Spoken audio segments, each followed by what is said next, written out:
All right, so we are here taking a look at Cappy and Tappy, the Temple of Peril. I'm joined by two of the developers so far, and we're going to have more join us in a little bit. We're starting a bit early here, but I'll go ahead and drop a link in chat here. I've got the game downloaded and ready to go. So yeah, just going in alphabetical order as always. I've got George and Oliver here with me, who are, I see, two of the three people credited as working on the programming for this game. So yeah, if you could each just talk a little bit about your background in game development and perhaps specifically what it was that you were working on in terms of programming for this project. And starting us off with George. Sure.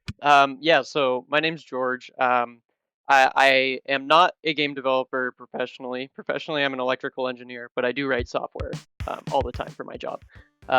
So I, Oliver and I and the rest of the team have been doing the GMTK Game Jam for I think this is our 7th year now. So I think we've been there since the beginning. So that is our primary experience with programming is doing this Game Jam every year. And yeah, for this project, I was mostly in charge of block related things like block control, dropping blocks, and the randomization and spawning things on blocks. With the the rumble feature is activating even though I am not using a controller, so I'm just trying to pick up my controller and have it not be plugged in, or oh, it's tough because I'm trying to juggle okay, my character's gonna drown. Okay. Oh, I see. There's little piranhas in the water. That's fun. Uh-oh. Uh-oh.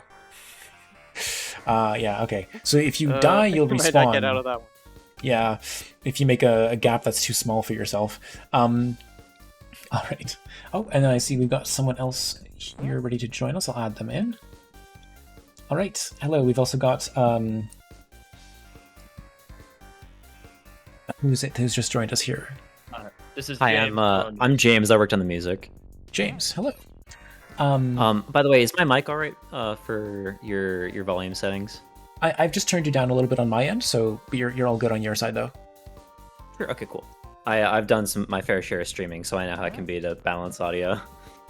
Oh god, I love Discord though for being able to individually change people's volume meter like that. Yeah, for sure. Sorry that I didn't mean to cut you off though. Oliver, if you could talk a little bit about your background and what it was that you worked on in terms of the programming. Sure. When we first started the game jam, the very first one we did, I sent it to these guys and I was like, we should do this. And I had never programmed a game before, or really programmed much at all. And I just did art for that first one, but then that really got the itch going, and then no pun intended. And so I kept hunting for, or I kept programming. We were in Unity for a long time, and this is Godot. And I really got into computer science. I studied. Oh, sorry. We've got. I started computer science as a hobby, and now I teach computer science. I was studying mechanical engineering, and then decided I like teaching, and so that's my job now. And so I do. Kind of like George, software as part of my job, but not game dev as my career yet. Gotcha. I just noticed the little detail of the campfire dropping off the side there as I failed to connect it to anything.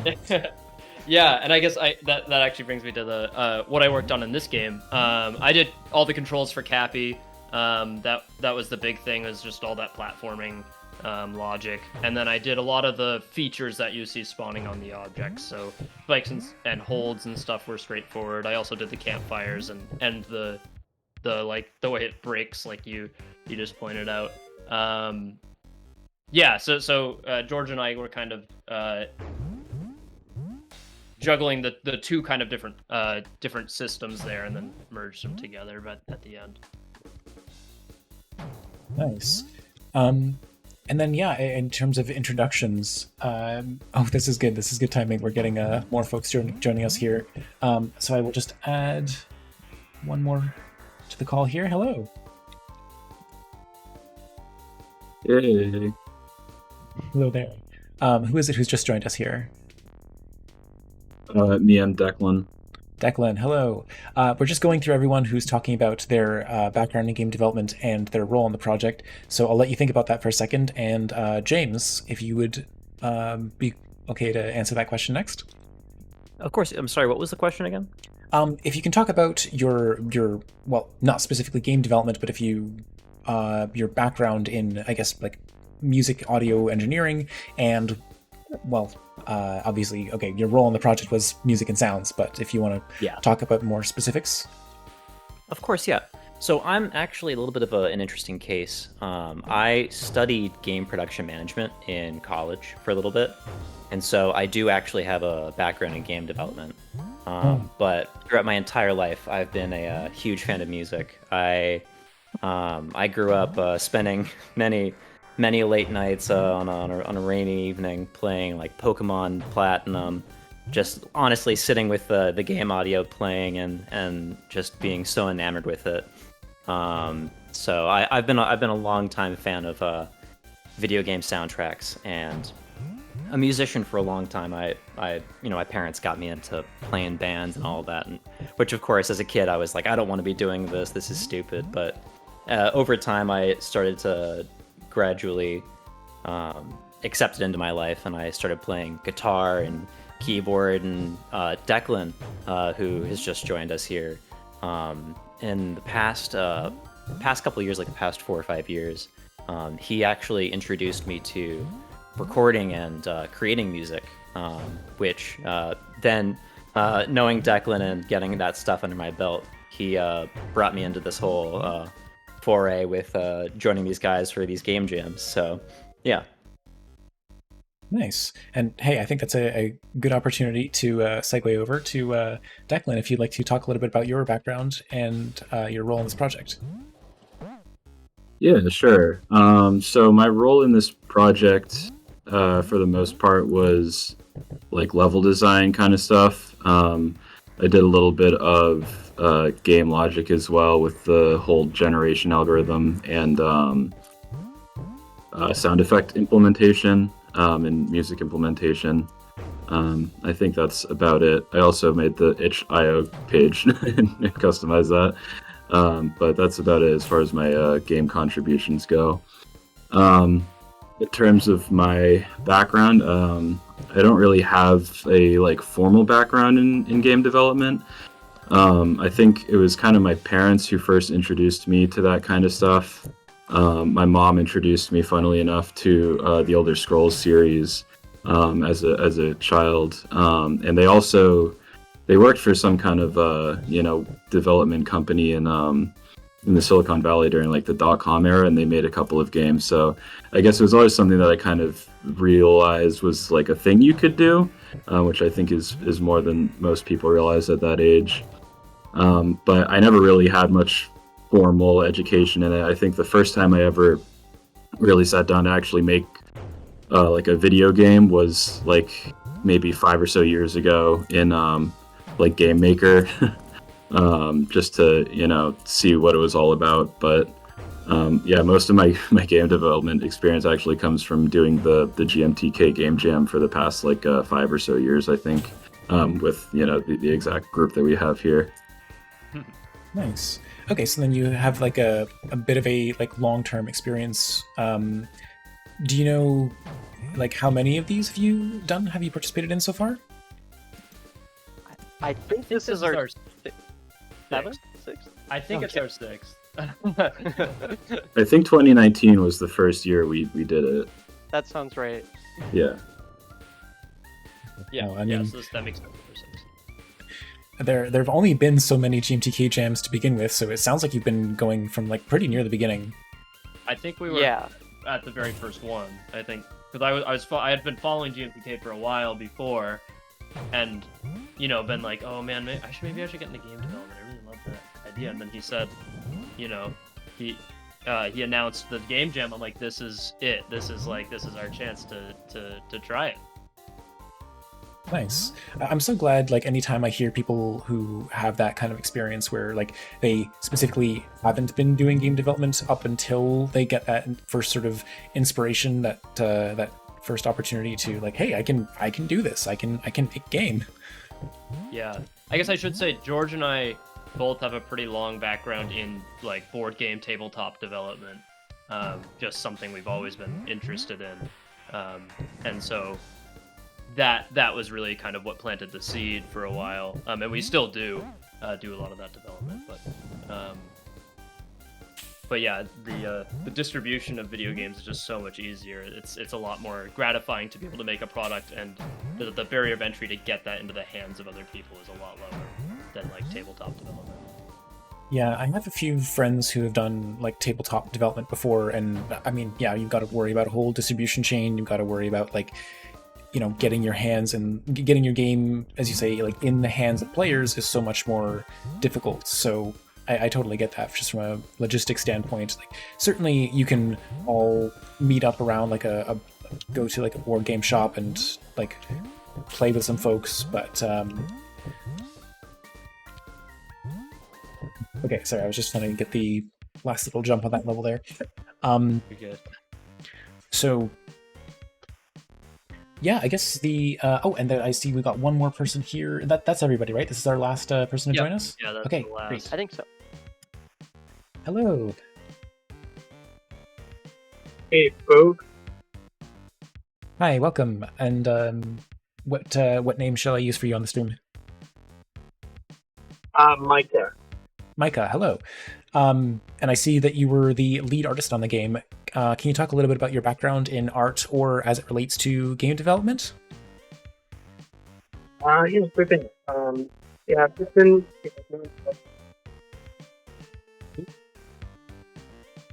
Sorry, kind of lost you there.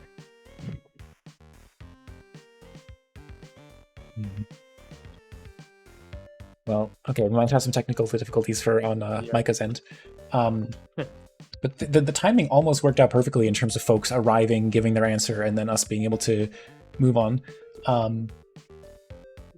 Yeah. I can see that. You know what? I'm gonna do. I can pop this pop out out. to general with Micah and try to troubleshoot his audio real quick. I'm sorry about that. Can you hear me now? Yes, that's great. That sounds a lot better. All right. Sorry, should I continue or should we just move along? Oh, no, please. Go ahead with your answer. Yeah, I've just been doing art as just a thing in general in my spare time, and I've collaborated with these guys the past couple years on the jam, and just been doing art in general for years, and that's about it. Right, nice. And on this project, you were the lead artist. So, what exactly did that entail? Basically doing the majority of the assets, just the backgrounds, tiles, characters, and pretty much most of the assets, as well as the splash screens as well. Nice. All right. So I was really hoping for a way to like resize the game window so that I could have the Discord. Yeah, F11 will pop it into windowed mode. Oh, okay. So let me just. So I am a auto hotkey user, which means my keyboard is fully It's not wired yours up. anymore. F11 does actually just like pause play on my music, but I should be able cool. to do. There we go. Okay, that popped it out. Always fun to have the devs with you to walk you through the keystrokes. No, Yeah. it's super Well, appreciated. there's several hotkeys that are just not documented anywhere. If you hit M, it'll mute the in-game audio, and that actually syncs to your game save. It's the only setting that does. There's no good reason for it. Hey, I mean this works perfectly though. We got the Discord profiles on the side. We got the game. We can like resize it dynamically. That's really cool.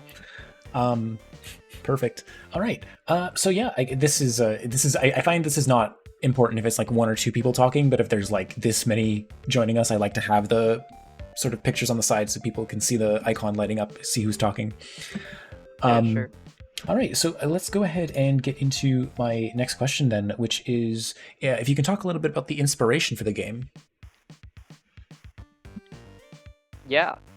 So we like to spend a lot of time brainstorming whenever we get the game jam themes. Like, I think we spent almost the entire first day this year.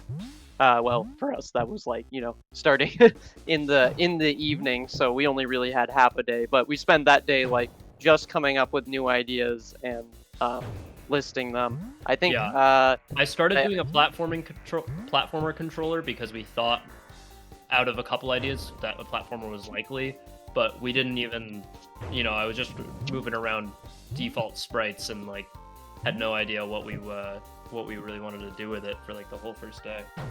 Yeah, and I think basically it's just happened that every year we've made like a local co-op compatible game, and so we just love it. We love it. The co-op games.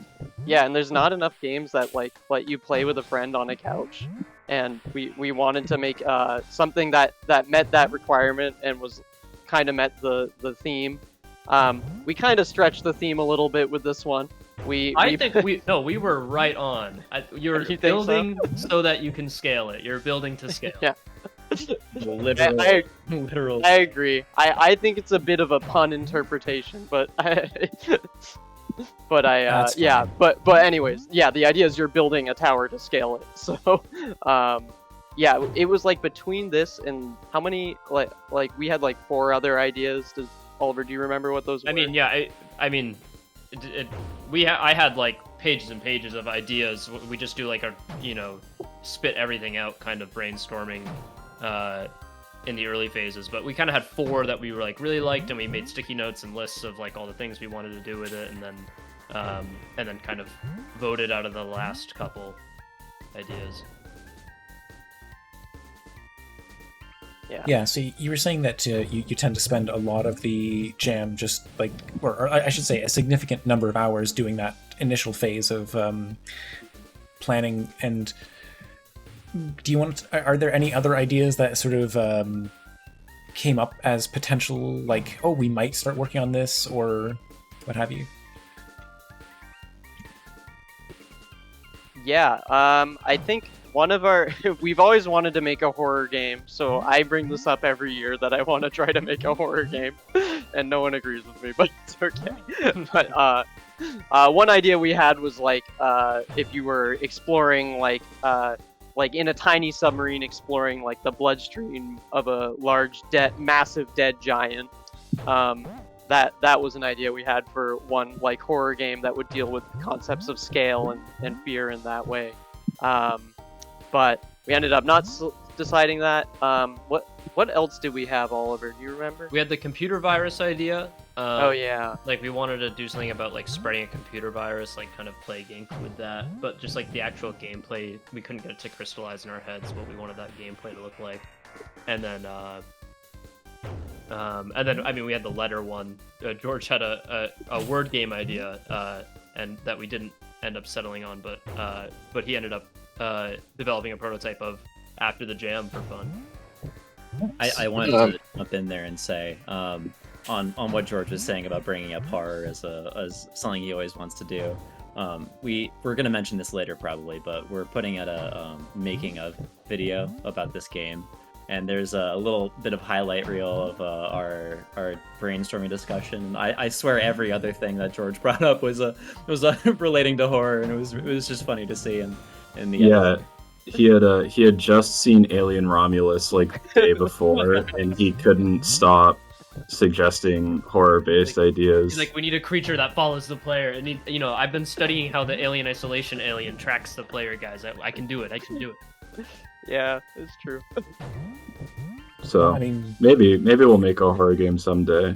I know George really wants to code the AI for something like that, so... Yeah.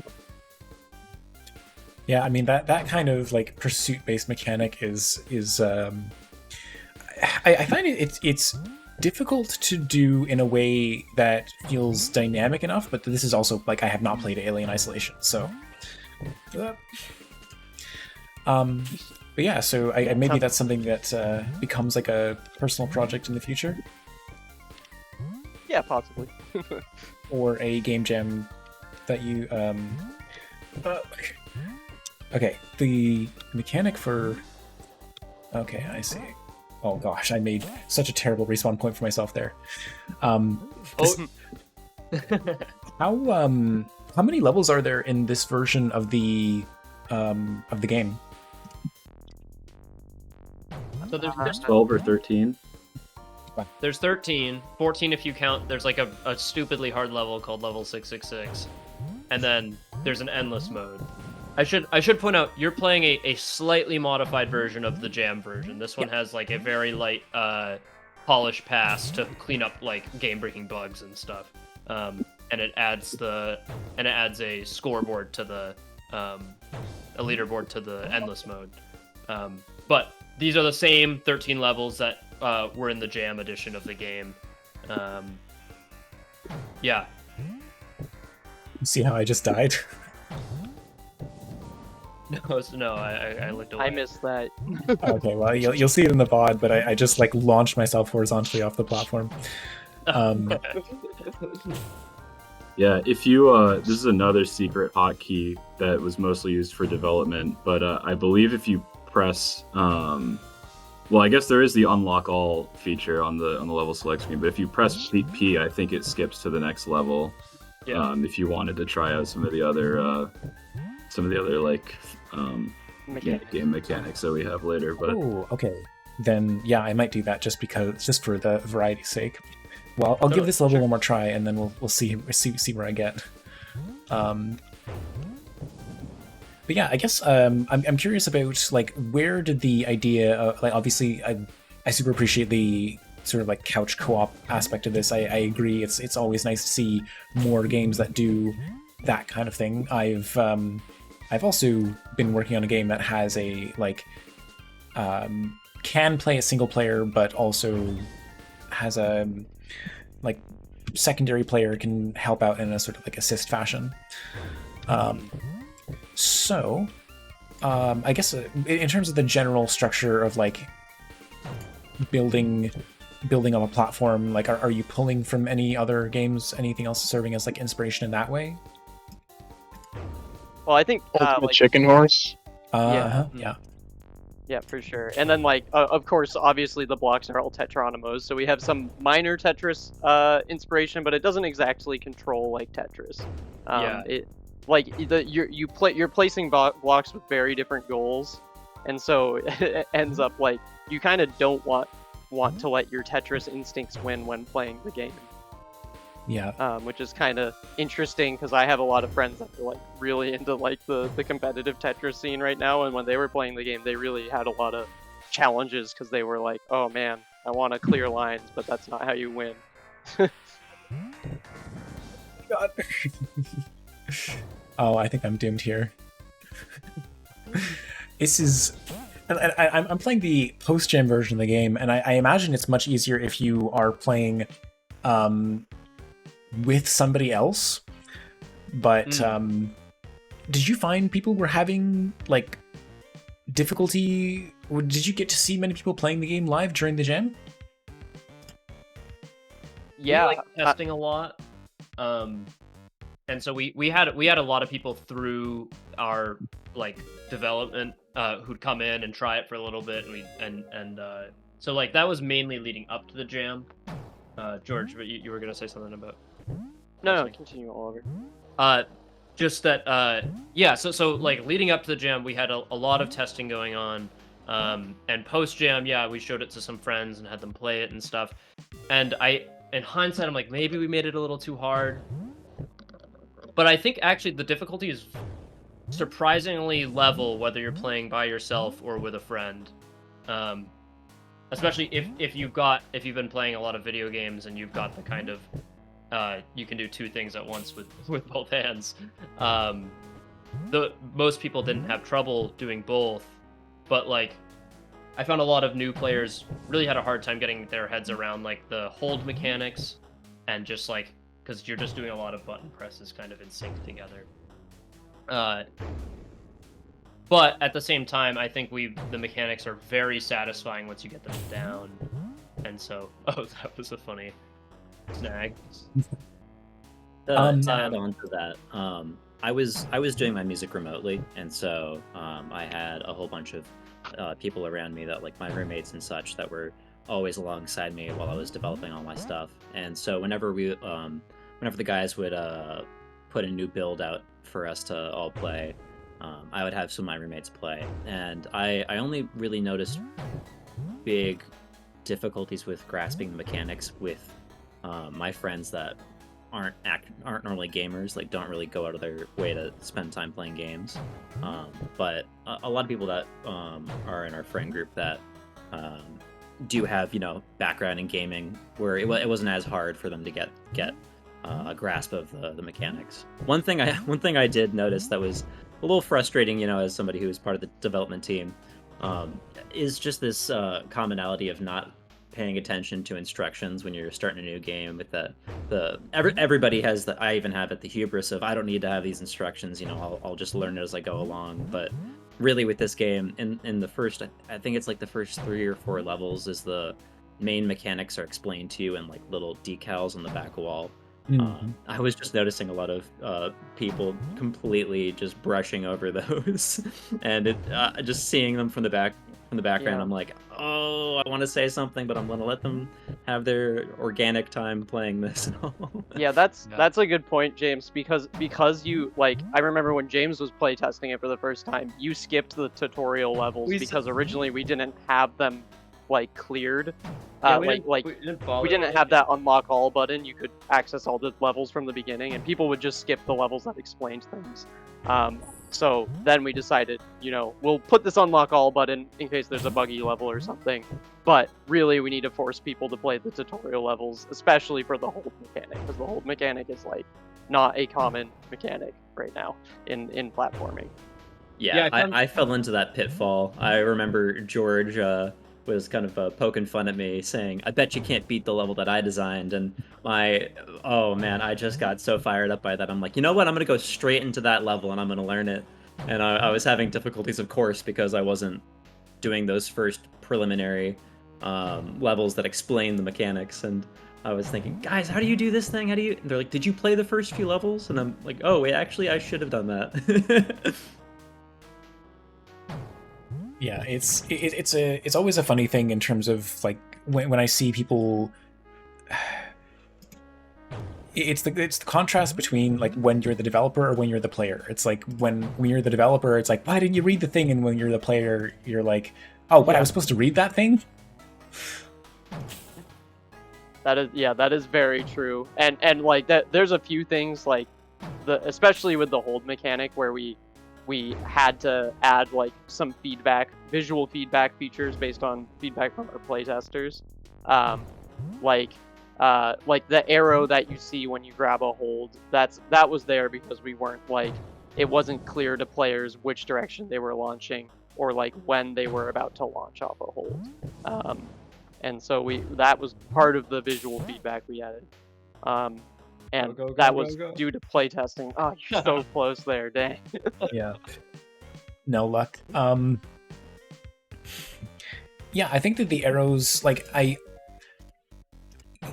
theoretically understand how the grasp, the hold mechanic is supposed to work, but I feel like a lot of the time, because it's tied to my jump button, I can't pull it off consistently.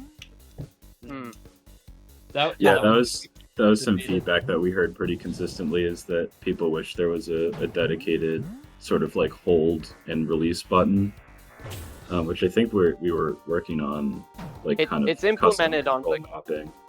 Yeah, on the controller side, it's implemented as actually the left trigger is what you use to grab holds, and I think it feels very nice, but I don't know. I found some people really like it being the same button as jump because they don't have to be, stretching across the keyboard for multiple inputs, but other people really like it this way. So I think ultimately what we should do is provide an option rather than, select one or the other. I'm curious where that hold mechanic came from. How did you arrive at that? Well, Oliver and I like bouldering a lot, so, and we kind of had this idea of like climbing, like a climbing game that as like a core part of the gameplay loop. Yeah. Well, the thing was. Oh no. Oh no. Please. I think I get. You can That try is so dropping You can a make block it. on You it. can make it. Okay. Oh yeah, you can put Okay. a block in the way. Yeah. Okay. Oh no. Jeez. What was I gonna say? Okay. Yeah, the holds. I mean, we realized right away, like, hey, we want to do, because they came pretty early. Yeah. We want to do placing the blocks and the person. We want some cool movement tech, right? It can't just be walk and jump. You know, a double jump or a dash came to mind, but we said, hey, we should pick the idea that includes both players in the decision of how to use this mechanic, right? Because the holds aren't just a mechanic for the climber; they're a mechanic that the block placer has to care about. And that was really our guiding like principle for all of this. Is that all of the mechanics should matter to both players. So everything except for maybe like the like big core movement, right? Both players need to really care about. Yeah. You even see it like with the arrow spitters, because it's like you want to position them so you're not killing yourself over and over again with arrows, right? Yeah. That kind of description. You know, who would make a mistake of placing a spawner right in front of the arrow trap? Oh my gosh! I also just destroyed my only checkpoint. Oh no! Okay, Ooh, I'm good. careful. Yeah. So, I guess can we talk a little bit about the development process for the game, like how this all came together with such a large team?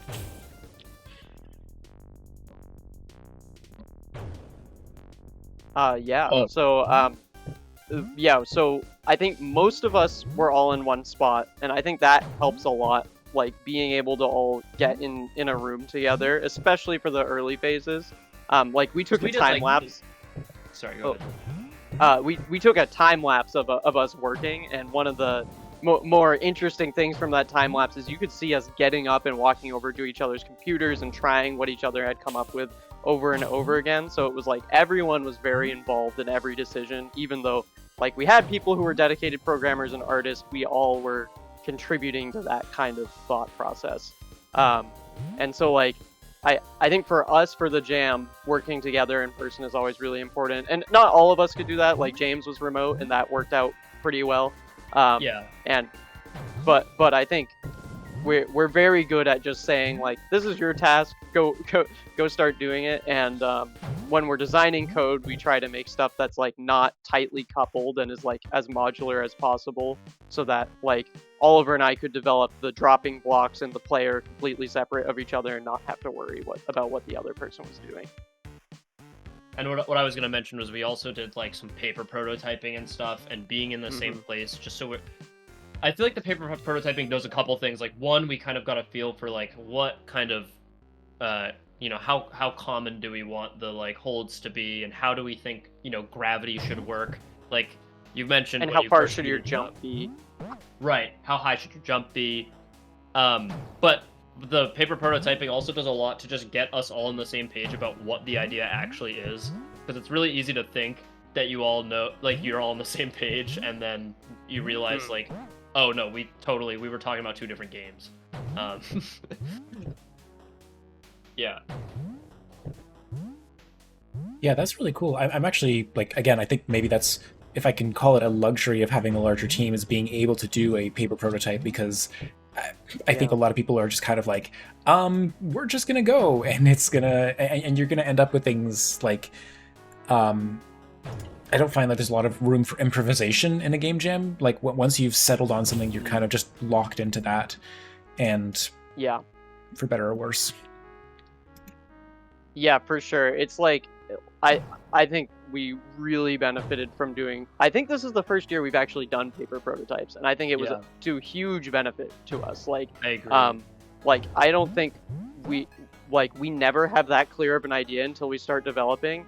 and then That was almost that clutch. That was was but the problem with like not having a clear idea until you start implementing is then you can end up wasting a lot of time and like, you know, implement a feature where you test it and you're like, this just feels terrible, I shouldn't have done it this way. So having like a paper prototype to just get the like obvious stuff out of the way can actually help quite a bit in saving time. Even I would say even if you're like a smaller team, I think it can be quite helpful. Yeah, I mean, it does make sense. Like, there's a reason that paper prototypes are quite valuable, no matter what sort of, like, especially even in the non-jam game development space, I guess I'm trying to say. Yeah. Mm-hmm. Yeah. I mean, like you'd almost think with a game like this where it's really actiony, right, that a paper prototype wouldn't be helpful, but it's shocking how much you can learn from it. When but you mentioned improvisation, and it made me think of we did have a couple moments that I thought were just miraculous development, where like we had these ideas for these arrow spitters, like the level you're playing right now. We had this idea written down, and we go in and start writing the code for these arrow spitters, and we're like, wait, like there's nothing stopping us from just spawning these like we spawn holds and like we spawn spikes. It would be trivial to have them, you know, work the same way. And suddenly, like, our level ideas, you know, it now folds itself into the other mechanics, like, in a really interesting way. It's really cool to get to kind of discover those things about your game as you're, like, writing it. Yeah, absolutely. It's like, just in terms of it now expands the sort of palette that you have to work from. Exactly. Yeah. That's a good way to put it. That's often something that I'm thinking of when I'm designing levels in a traditional sense, is just, oh, I've doomed myself. You can make that straight up. Oh. I was holding, and that's I think one of the things that I run into with the handholds most often is like if I'm holding up, sometimes I feel like I launch myself really high, and other times it seems like it just doesn't happen for some reason. If you're going sideways at all, you lose a lot of your speed just slamming into the wall. Yeah. A straight up jump. Yeah, always launches me pretty quite good. high. Should be. Yeah. But yeah, just anyway, when I'm designing like traditional 2D platforming levels, I find that one of my favorite things to do is just have a very large palette to be working from, and a lot of interactions between those things, because I find that that's always going to lead to a more like rich gameplay experience. Yeah, here we get to the breaker. Yeah, I think these were another example of kind of like improvisational, like mid-jam thinking, because I don't think we weren't really gonna do these, and then I kind of stayed up like way too late one night because I had the idea for making this like shatter thing, and just decided to implement it. And then the next day we started implementing levels with it, and we're like, wow, this leads to some really interesting building challenges where you can't, like, they control where you can place blocks, and you'll see what happens when they start being on blocks themselves in a second here. But like these were really, really fun to mess with.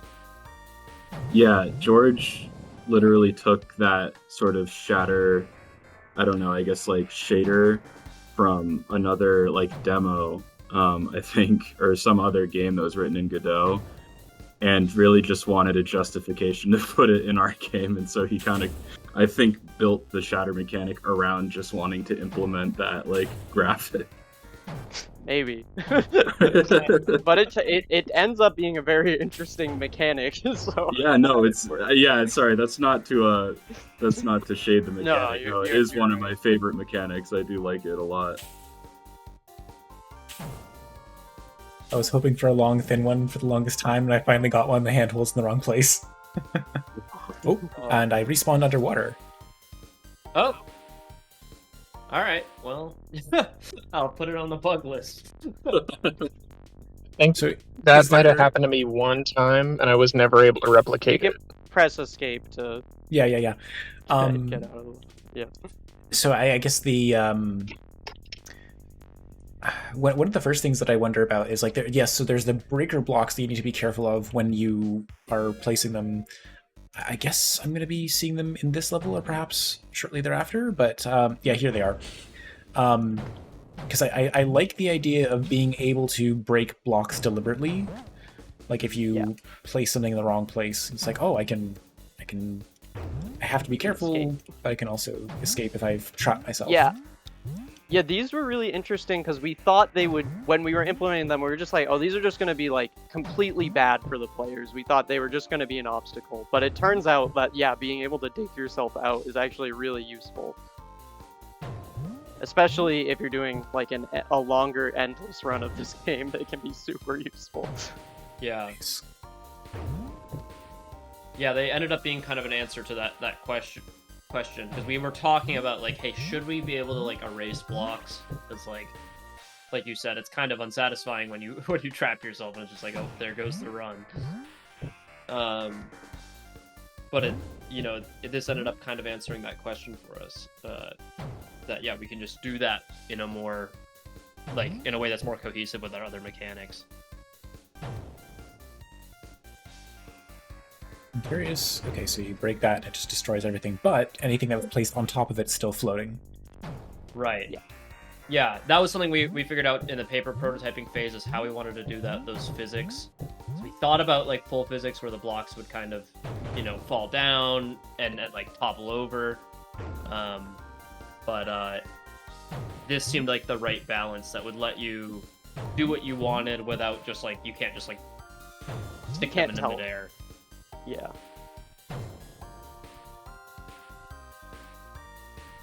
So let's try and do that. Cool. Oops. Yeah, it's an interesting mix of like, I totally meant to do that, and oops, I didn't mean to do that at all. Exactly. Yeah. And I have to keep reminding myself that it's not actually dangerous to me. Yeah, I wish that was more visually apparent, but I'm I wouldn't have it hurt Cappy if I could go back and change that. Oops. Yeah. I actually think they originally did, and it made it really, really hard. Yeah, I don't think it would necessarily be the best if those also hurt the player. So I guess one thing I would like to talk a little bit about is what do you think was the most difficult problem that you encountered during the jam, and how did you solve that? We might have already covered it.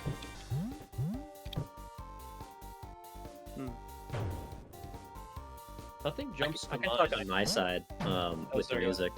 It's the usual typical issues with writing music from just absolutely nothing. Oh, that was rough. I saw that. Yeah, it's always this difficulty of sitting down and staring at for me FL Studio and just thinking like, what the hell am I gonna make for this and all that. But I luckily having these wonderful people on my team. I had Micah sending through sketches and sprites of Cappy, for example, and it gave me more of an idea of what the player would be looking at, and so it allows me to then branch off out of that kind of no man's land of, okay, this gives me a bit more direction. What would this world sound like that this creature inhabits and stuff like that? So yeah, my issues were pretty easy. It's just getting over writer's block and all that. Mm-hmm. I love this as a final level, just like a sort of inversion on what the mechanics have been in the game so far. Yeah, I love... Declan really cooked with this one, I gotta say. Yeah, I don't know. I think that the reason I made this level is just because I find the sort of shatter animation to be very satisfying, and I wanted a level where you could kind of just spam spam it. But I think it ended up being like a pretty fun level actually in the end, even though it was sort of just a level that I wanted to make for myself, for my own gratification. Seems something like this could almost be a different game. Is just the way that this behaves. like needing Yeah. to. Yeah, I would. Sorry, go ahead. Well, I was thinking about like other levels that could kind of use this sort of overarching concept.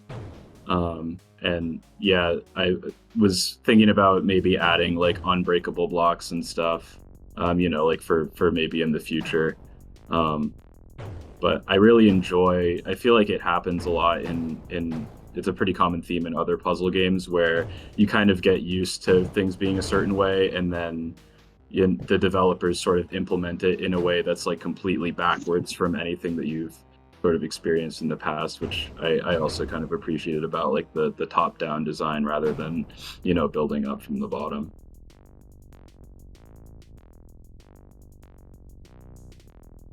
So I'm glad I did skip ahead to just try this level out. But sorry, I got distracted. Did we have any more on the like most difficult problem question? Was there anyone else who wanted to give their own answer to that? Oh, sorry. Go, Micah. I would like to hear what you. I was just gonna say, as far as like the art, making sure that everything was of a consistent like pixel density, and just making sure everything was like the correct size as well, for that pixel density. So what I ended up doing was just creating a giant layout document that was like roughly the resolution of the game window, and just doing everything in that one document as like do a little draft sprite and bring it into its own project. So I know like, okay, this is supposed to be 32 pixels wide, so or however many pixels big, so that like everything would be kind of of a similar, if not the same, like pixel density. That was really the only thing. Yeah, and then we took all that hard work and then scaled everything just completely arbitrarily in the engine to just take all of that away from you. I think it works though. I think it really works. No, it does. Yeah. It is definitely. It is more visually consistent than if you did not do that, which I'm eternally grateful for. Did I win, or George, did what were you saying? I just rewrote the door exit code, and that was the door was a little blocked, so I'm wondering if that freaked it out. You did it. Hit P and it'll pretend like you won. Yay!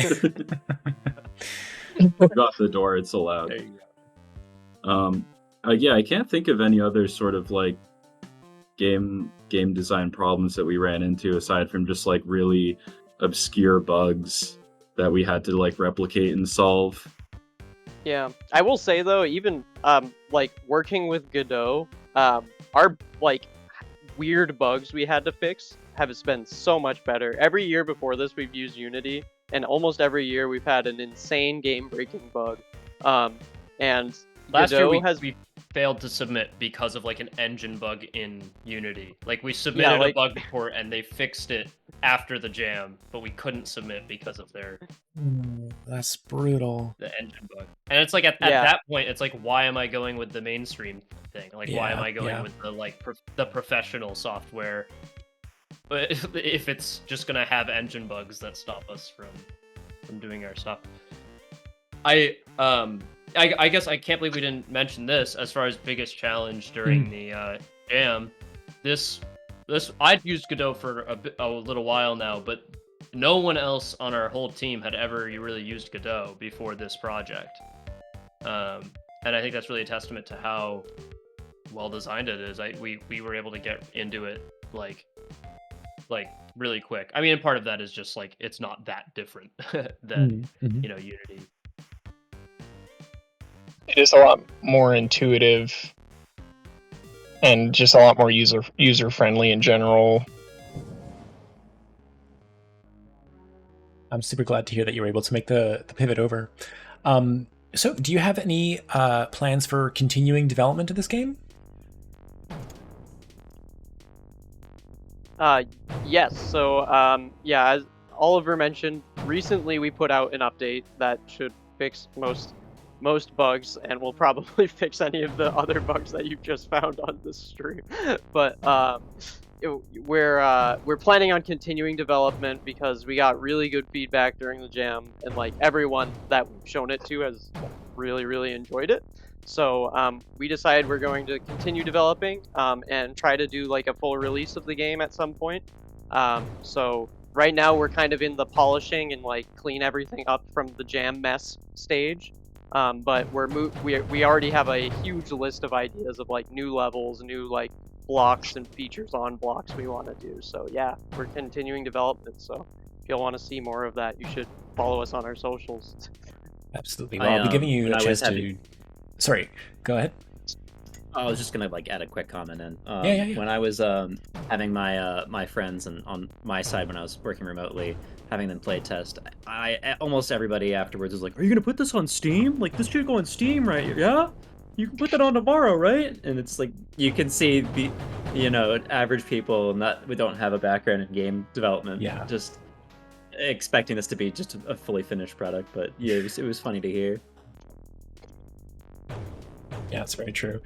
So I was just gonna say, like, we're a little short on time today, but I would love to, if you like, have another opportunity where I can talk. It doesn't have to be like everybody here joining me, but if you're looking for more like specific feedback about the game and the direction, like, first of all, I'd love to hear more about the way that you plan on developing it further, and also I would love to do that kind of like game development sounding board, just like chat about what you think does and doesn't work and what way you want to take it.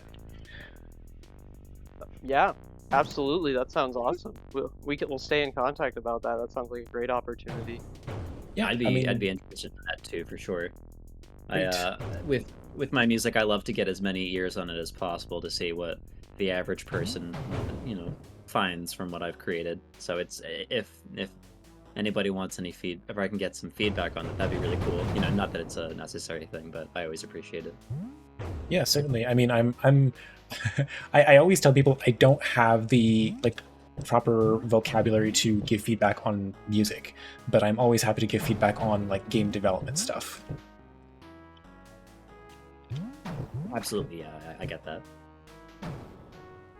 But yeah, so just before we wrap things up, I wanted to make sure if anyone has any questions or comments they'd like to leave in the chat, please do so now. And then, yeah, you mentioned socials and anything else you'd like to plug. Anything in particular?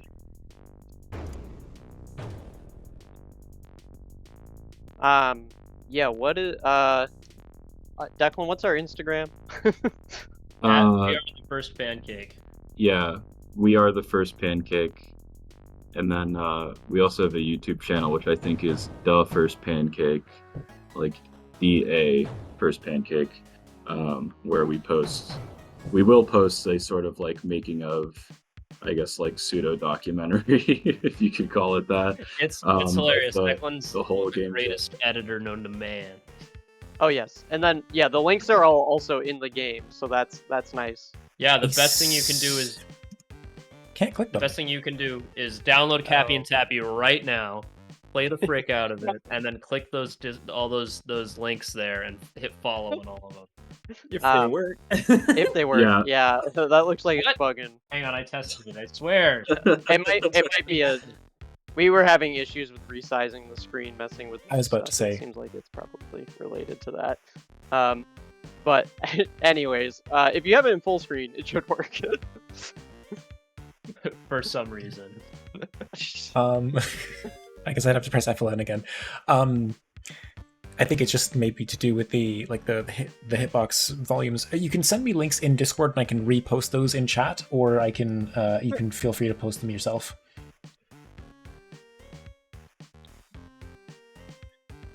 I'll take this opportunity to plug my personal stuff. I'm every once in a while I like to do a little bit of streaming. My channel on Twitch is Mito Costello, spelled MitoCostello. I do some just fun gaming stuff with some friends every once in a while.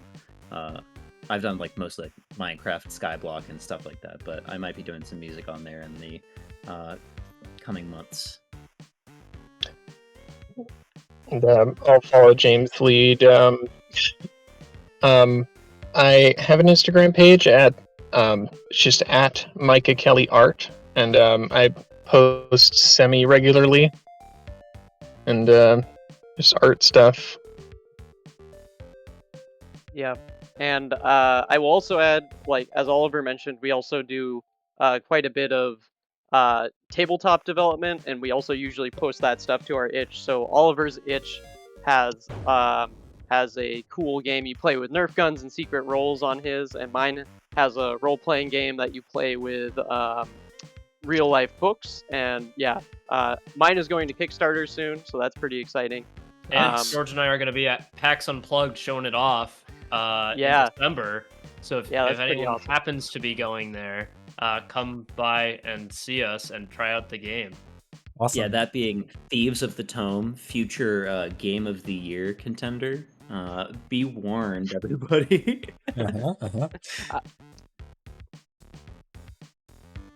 Yeah, by all means, if you have links to any of these, please post them in the chat. Yeah, let me... I don't actually have a Twitch account. There's Thieves of the Tome. I found that one. Oh, as I said, you can also just send me a link in Discord or the Discord chat, and I can repost it. Yes, I got you.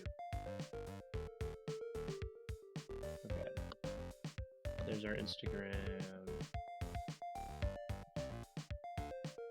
There we go. Where would you like us to send this into in your Discord? You can post it. You can either send me a DM or you can post it into stream chat. Okay, sweet. I'll put it in stream chat. So I'm just copying I do not have Sorry? You don't have... I do not have a Twitch account, so I think I'll just DM the link. That's fine.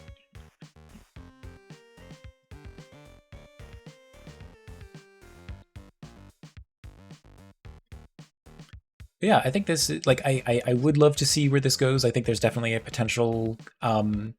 I think that in its current incarnation, what I would have to say is that there's a frustration when you get really far and then you die like right near the end of a level.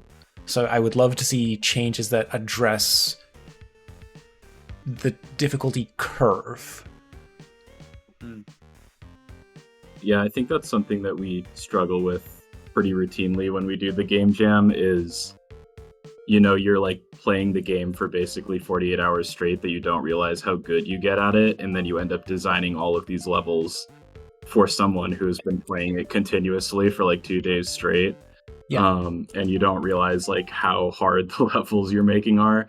And it's become almost sort of a meme among us that the last level in our game is always like unbeatable because we just go way too hard when we design it. Which I think we did a little bit better this time in terms of kind of ramping the difficulty, but it definitely is the learning curve is a little steep still. Yeah, so and that's that's something why we should hopefully work on. That's why I wanted to say, like, I don't think that there's anything wrong with the difficulty inherently. I think it's just a matter of onboarding and making sure the player is familiar with the mechanic, and then something if there was something in there that made it so you don't like get a complete progress reset, and that might just be shorter levels, even, you know, make the levels shorter but harder, but that way it means that if you lose, you don't lose 5 minutes of progress, you lose like a minute of progress or something. Yeah, that happened to us a couple times when we would design levels and we'd start playing them, and I'd finally beat like the first of 3 arrow traps that George laid out, and I was like, George, maybe we just end the level right there. And so several of the levels got like chopped down, and so I definitely I think that could be a generally good approach to kind of bring growth the levels too.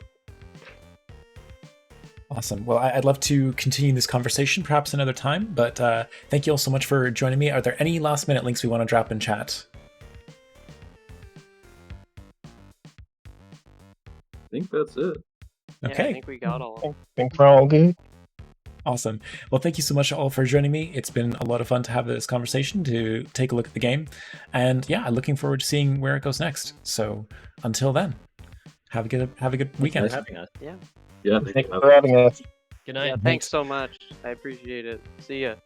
See ya. Catch you later. Have a good one. Thank you. Bye bye.